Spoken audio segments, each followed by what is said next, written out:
sekarang lagi pada liburan kan. Nah, mau tahu nggak gimana caranya bikin foto liburan kamu makin kece? Langsung aja yuk, kita tanya sama Mas Deha. Saya sarankan untuk teman-teman semua yang mau jalan-jalan itu ada dua. Yang pertama adalah kita bisa pakai gadget karena kita bisa sakuin ke sana kemari dan dia tipis. Atau kalau memang kita mau repot, kita bisa pakai mirrorless atau bisa pakai kamera pocket. Sekarang di beberapa kamera-kamera itu udah bisa ada fasilitas wifi. Jadi kita bisa langsung foto, kita langsung pindahin ke gadget kita dan itu bisa langsung masuk ke aplikasi-aplikasi yang kita punya. Kemudian juga di beberapa kamera-kamera ini sudah ada macam-macam filter, kita mau efek apapun juga bisa. Akan lebih bagus lagi kalau gadget itu memiliki kemampuan paling tidak di atas 10 megapiksel untuk foto-fotonya. Mereknya sih nggak masalah, karena dengan 10 megapiksel itu detail, warna, dan kalau kita foto yang agak-agak gelap gitu dia masih bisa mereduce atau mengatasi masalah-masalah itu. Kadang-kadang kita cenderung foto itu apa yang kita lihat langsung kita ambil alat, kita foto. Padahal sebenarnya, cobalah kita dengan merubah cara kita mengambil foto atau mengambil objek itu dengan kita naik sedikit atau kita turun sedikit. Misalnya kita naik kursi atau kita jongkok atau kita sambil tiduran, itu adalah angle-angle atau sudut-sudut pengambilan yang tidak biasa. Sementara kita kadang-kadang karena buru-buru banget, kita memulainya dengan ya udah kita berdiri kita foto. Nah itu kan sama dengan kalau kita lihat sehari-hari. Kalau di outdoor itu cenderung kita sangat tergantung dengan matahari dan kadang-kadang dengan panas matahari yang cukup tinggi itu menimbulkan bayangan yang mengganggu.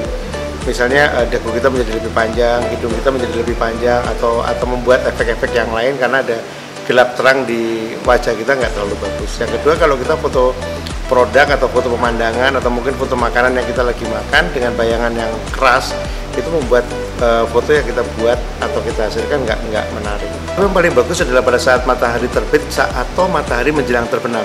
Kenapa seperti itu? Karena memang kekuatan cahaya itu lemah. Nah itu membuat foto-foto kita menjadi dramatis karena warnanya lebih warm. Tapi kalau kita ngambilnya di tengah hari itu kadang-kadang membuat foto-foto kita nggak terlalu bagus. Cahaya itu flat, langit menjadi lebih putih nggak menjadi biru. Kemudian karena matahari ada di atas di atas kepala kita, maka bayangan itu ada di mata dan di hidung itu membuat kita menjadi lebih terkesan kayak monster atau nggak terlalu menarik. Jadi kalau menurut saya kita keluar kemana-mana itu kan yang penting adalah lensnya, adalah pemandangan ada atau apa yang ada di sekitar kita. Kalau kita hanya foto kita sendiri aja, kenapa harus jauh-jauh atau susah-susah pergi ke tempat lain gitu, di kamar atau mungkin di ruang tamu kita bisa melakukan itu. Jadi yang paling utama kita harus pikirkan adalah bagaimana kita sebagai objek utama, kemudian juga pemandangan atau lens sebagai objek tambahan itu balance. Jadi kadang-kadang kita terlihat kelihatan kecil atau kadang-kadang kita kelihatan besar. Atau misalnya kita di bawah Monas atau kita di bawah Menara Eiffel, kita itu menjauh dari kamera atau dari gadget yang kita punya. Maka Monas atau Menara Eiffelnya jauh lebih besar daripada kita. Jadi kita harus maju sedemikian rupa sehingga ukuran Eiffel dengan ukuran kita itu ketinggiannya hampir sama. Filter cukup membantu. Atau kadang-kadang kalau misalnya cuaca nggak terlalu bagus, bekas kehujanan atau mungkin mendung yang berkepanjangan, itu akan bisa dibantu warnanya menjadi lebih bagus atau lebih segar kalau kita menggunakan beberapa software yang ada di kamera tersebut. Pengen memperoleh waktu yang cepat sehingga kita bisa foto-foto kita adalah instagramable atau foto yang cukup menarik, kita bisa ngambil aplikasi-aplikasi yang ada di HP yang kita punya.